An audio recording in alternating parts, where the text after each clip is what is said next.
ವಿಷಕಾರಿ ಹಾವು ಕಚ್ಚಿ ಯುವಕನೊಬ್ಬ ಸಾವನ್ನಪ್ಪಿರುವ ಹೃದಯ ವಿದ್ರಾವಕ ಘಟನೆ ತಡವಾಗಿ ಬೆಳಕಿಗೆ ಬಂದಿದೆ. ಹೌದು, ಪಾವಗಡ ತಾಲೂಕಿನ ಜನರನ್ನ ದುಃಖದ ಮಡುವಿನಲ್ಲಿ ಮುಳುಗಿಸಿದೆ. ಬದುಕಿನ ಭವ್ಯ ಕನಸುಗಳನ್ನ ಹೊತ್ತು ಸಾಗುತ್ತಿದ್ದ ಯುವಕನೊಬ್ಬ ತಾಯಿ ಹಾಗೂ ತಮ್ಮನನ್ನ ಅಗಲಿಸಿ ಭಾರತ ಲೋಕಕ್ಕೆ ತೆರಳಿರೋದು ಎಲ್ಲರ ಮನಗಳನ್ನ ಕಲುಕಿದೆ. ಪಾವಗಡ ತಾಲೂಕಿನ ದೌಡಬೆಟ್ಟ ಗ್ರಾಮದ ದಿವಂಗತ ಸಣ್ಣಪ್ಪ ಪೂಜಾರ್ ಹಾಗೆ ತಾಯವ್ವ ದಂಪತಿಯ ಹಿರಿಯ ಪುತ್ರ ಶ್ರೇಯಸ್ ಬೆಂಗಳೂರು ವರದರಾಜನ್ ಕಾಲೇಜಿನಲ್ಲಿ ಫಾರ್ಮಸಿ ಮಾಡ್ತಾ ಇದ್ದ. ಶಿಕ್ಷಣದಲ್ಲಿ ಸಾಧನೆ ಮಾಡಿ ವೈದ್ಯಕೀಯ ಕ್ಷೇತ್ರದಲ್ಲಿ ಉನ್ನತ ಭವಿಷ್ಯ ರೂಪಿಸಿಕೊಳ್ಳುತ್ತಿದ್ದ ಪ್ರತಿಭಾವಂತ ಯುವಕ. ಆದರೆ ವಿಧಿಯಾಟ, ಆತನ ಕನಸುಗಳು ಬಲಿಯಾಗಿವೆ. 6 ವರ್ಷಗಳ ಹಿಂದೆ ಕುಟುಂಬದ ಆಧಾರ ಸ್ತಂಭವಾಗಿದ್ದ ಸಣ್ಣಪ್ಪ ಪೂಜಾರ್ ನಿಧನರಾಗಿದ್ರು. ಸಮಾಜಮುಖಿ ಮನೋಭಾವ ಹೊಂದಿದ್ದ ಅವರು ಯಾರೇ ಸಹಾಯ ಕೇಳಿದ್ರೂ ಕೈ ಹಿಡಿಯುತ್ತಿದ್ದ ಉದಾರ ಹೃದಯದ ವ್ಯಕ್ತಿ. ಪತಿಯ ಅಗಲಿಕೆಯ ನಂತರ ಮಕ್ಕಳನ್ನೇ ತನ್ನ ಬದುಕಿನ ಆಶಾ ಕಿರಣ ಅಂತ ನಂಬಿಕೊಂಡಿದ್ದ ತಾಯವ್ವ ಇದೀಗ ತನ್ನ ಹಿರಿಯ ಮಗನನ್ನು ಕಳೆದುಕೊಂಡು ಅತೀವ ದುಃಖದಲ್ಲಿ ಮುಳುಗಿದ್ದಾರೆ.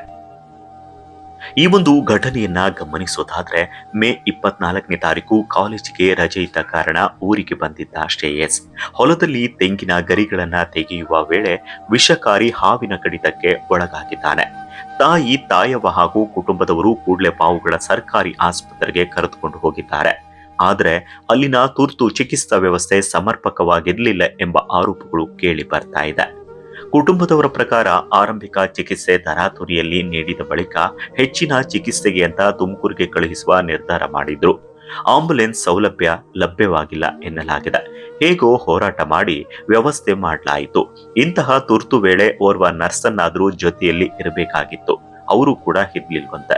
ಮಾರ್ಗ ಮಧ್ಯೆ ಔಷಧಿ ಸೋರಿಕೆಯಾಗಿ ತುಮಕೂರು ಆಸ್ಪತ್ರೆಗೆ ಕರೆದೊಯ್ಯುವ ನಡುವೆ ಮಿಡಿಗಿಶಿ ಆಸ್ಪತ್ರೆಯಲ್ಲಿ ಪ್ರಥಮ ಚಿಕಿತ್ಸೆ ಪಡೆದುಕೊಂಡು ತುಮಕೂರು ಸಿದ್ಧಗಂಗಾ ಆಸ್ಪತ್ರೆಗೆ ಹೋಗಿ ಅಲ್ಲಿ ಸುಮಾರು 10 ದಿನಗಳ ಕಾಲ ಸಾವು ಬದುಕಿನ ನಡುವೆ ಹೋರಾಡಿದ ಶ್ರೇಯಸ್ ಜೂನ್ 5ನೇ ತಾರೀಕು ಚಿಕಿತ್ಸೆ ಫಲಕಾರಿಯಾಗದೆ ಕೊನೆ ಉಸಿರನ್ನ ಎಳೆದಿದ್ದಾನೆ. ಈ ಸಾವಿಗೆ ಕಾರಣ ಪಾವಗಡ ಸರ್ಕಾರಿ ಆಸ್ಪತ್ರೆಯಲ್ಲಿನ ತುರ್ತು ಚಿಕಿತ್ಸಾ ಸೌಲಭ್ಯ, ಇನ್ನು ಆಂಬ್ಯುಲೆನ್ಸ್ ವ್ಯವಸ್ಥೆ ಇಲ್ಲದಿರುವುದು. ವಿಷಕಾರಿ ಹಾವುಗಳ ಕಡಿತಕ್ಕೆ ಅಗತ್ಯ ಔಷಧ ಹಾಗೂ ಚುಚ್ಚುಮದ್ದಿನ ಲಭ್ಯತೆ ಕುರಿತು ಪ್ರಶ್ನೆಗಳು ಇದೀಗ ಸಾಮಾಜಿಕ ಜಾಲತಾಣದಲ್ಲಿ ಉದ್ಭವಿಸಿವೆ. ಹಾಗಾಗಿ ಗ್ರಾಮಸ್ಥರು, ರೈತ ಸಂಘದ ಮುಖಂಡರುಗಳು ಆಸ್ಪತ್ರೆಯ ಮೂಲಭೂತ ಸೌಲಭ್ಯಗಳನ್ನು ಬಲಪಡಿಸುವಂತೆ ಆಗ್ರಹಿಸಿದ್ದಾರೆ. ಇನ್ನೊಂದೆಡೆ ಫಾರ್ಮಸಿ ಶಿಕ್ಷಣಕ್ಕಾಗಿ ಸಾಲ ಮಾಡಿ ಮಗನನ್ನ ಓದಿಸ್ತಾ ಇದ್ದ ತಾಯವ್ವ ನಿಜಕ್ಕೂ ಒಂಟಿಯಾಗಿದ್ದಾರೆ. ಗಂಡನನ್ನ ಕಳೆದುಕೊಂಡ ಬಳಿಕ ಮಕ್ಕಳನ್ನೇ ಬದುಕಿನ ಆಧಾರ ಅಂತ ನಂಬಿದ್ದ ಆ ತಾಯಿಗೆ ಈಗ ಮತ್ತೊಂದು ಬಾರಿ ಆಘಾತ ಎದುರಾಗಿದೆ. ಹಾಗಾಗಿ ಜನಪ್ರತಿನಿಧಿಗಳು HB ವೆಂಕಟೇಶ್ ಅವರು ಮತ್ತು ಸರ್ಕಾರ ಈ ಕುಟುಂಬದ ನೆರವಿಗೆ ಧಾವಿಸಬೇಕಾಗಿದೆ. ಮಾಡಿದ ಸಾಲ ತೀರಿಸಲು ಸರ್ಕಾರದ ಪರಿಹಾರ ಕೊಡಿಸಬೇಕಾಗಿದೆ. ಹಿರಿಯ ಮಗನ ಮುಂದಿನ ಶಿಕ್ಷಣ ಮತ್ತು ಭವಿಷ್ಯಕ್ಕಾಗಿ ವಿಶೇಷ ಸಹಾಯ ಒದಗಿಸುವ ಅಗತ್ಯ ಕೂಡ ಇದೆ.